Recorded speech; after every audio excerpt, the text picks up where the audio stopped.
بانگەشەی هەڵبژاردن بۆ پشتیوانی لا سۆران عومەر تاکە کاندیدی کۆمەڵی دادگەری لا سنووری ئیداری ڕاپەڕین بەردەوامی هەیە. لەو چوارچێوەیەدا ئەنجومەنی سەرچاوەی کۆمەڵ سیمینارێکی بۆ ئەو کاندیدا ساز کرد.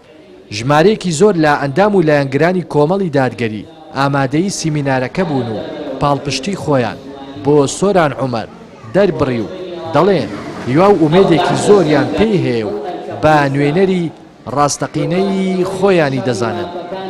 دیارە ئێمە وەکو ئەنجومەنی سەرچاوەی کۆمەڵی دادگەری هەستاوین بە بانگەشەی هەڵبژاردن بۆ کاندیدی ژمارە 22 کۆمەڵی دادگەری کاک سۆران عومەر.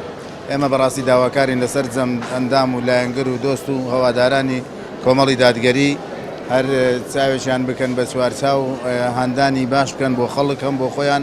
بێ دەکەم خەڵک چاوی بکرێتەوە بە عەقڵێکی هۆشیار و دڵێکی بێدار بەرەو سندوقەکانی دەنگدان بڕوە ئینشاءڵڵا. دەنگمان بۆ کاندیدی ژمارە 22 کاک سۆران عومەرە کە کۆمەڵی دادگەریەکێک لە کادیرە هەرە چالاک و بوێر و چاو نەترسانەی کاندید کردووە لە سنووری بیتوێن و پشدەر و ئێمەش هیوا ئاواتێکی زۆرمان پێیەتی. سۆران عومەر هەتا سەر ئێسقان ئەوە جێگای ئومێدە ئەگەر هەڵی بژێرین و دەنجی پێ بدەین. سۆران عومەر جێی هەموو متمانەیەکە. لە میانی وتەیەکیدا بۆ ئەنجومەنی سەرچاوەی کۆمەڵ سۆران عومەر کاندیدی کۆمەڵی دادگەری بە ژمارە 22 لە ئیداری ڕاپەڕین و قەزای دووکان وتی ئێمە ئەگەر بەتەنیاش بین دڵمان بە خۆمان خۆشە چونکە لەگەڵ حەق و ستەملێکراوان داین بۆیە ئەرکی ئێمە سەختترە لە ئەرکی ئەوانەی هیچ پەیامێکیان پێ نییە بۆ خەڵک. ئێمە ئەگەر بە تاقی تەنهاش بین لەگەڵ حەقین لەگەڵ ستەملێکراوین دژی زاڵم و ستەمکارین. جا ژمارەمان کەم بێ یا زۆر خەڵک دەنگمان پێ بدا یا دەنگمان پێ نەدا.